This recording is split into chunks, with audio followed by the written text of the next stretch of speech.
সালাম আলাইকুম। যারা যারা রাজমিস্ত্রি ভাইয়েরা আছেন, সকলকে একটা অনুরোধ থাকবো নামাজের জন্য। 5 ওয়াক্ত নামাজ কাজটা ইট গাঁথনি তুইও আপনি যায় নামাজ পড়তে পারবেন। এই কারণে মালিক কোনো সময় না করতো না যে নামাজ পড়ো না। এই নামাজটাই আপনার আমল নামায় থাকবো। আর সব কিছু এই যে টিয়া কামাইতেছেন 600 700 800 টিয়া রোজে, 1 টাকাও আপনার থাকবে না। কারণ আমি আলমগীর, আমি 40 জন লেবার মিস্ত্রি কাটাই, এরপরেও আমার এই পরের দিন সকালে উঠে বাজারে টিয়া তাই না। এই কন্ট্রাক্টারি জগৎটা এরকম। আপনারা যারা বড় বড় ওস্তাগার আছেন, আমার বিশেষভাবে অনুরোধ 5 ওয়াক্ত নামাজটা পড়বেন।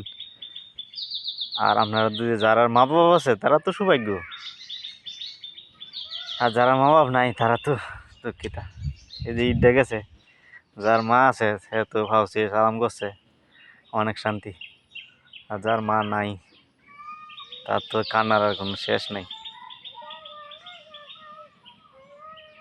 আর আপনারা যে নই কাজ করুন, এনে থেকেই 5 ওয়াক্ত নামাজ।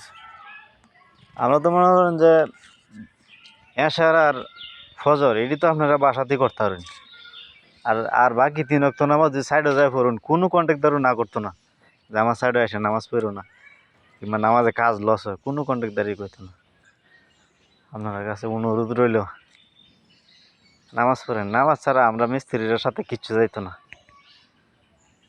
কারণ মিস্ত্রি কাম করে সুন্দর ফিনিশিং দিলেও লাস্টে করবো মালিকে করবো এটা তো টুটি হয়েছে, এটার মধ্যে একটু ফোকামটা বাহির হয়েছে।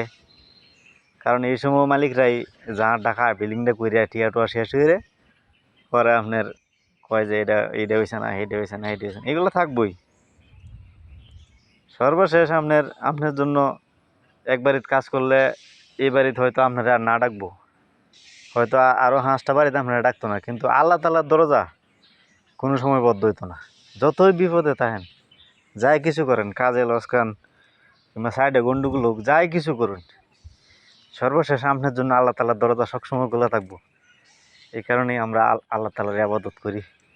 আইন সবাই মিলে নামাজ পড়ি। যারা যারা সাইডও লোক আছে, মিস্ত্রিরা আছে, দুই সর্দারা যদি কোন যে আহন মিস্ত্রি যারা আছে নামাজ পড়েন গে, তাহলে সর্দারেরও ফায়দা উপকার হইতেছে।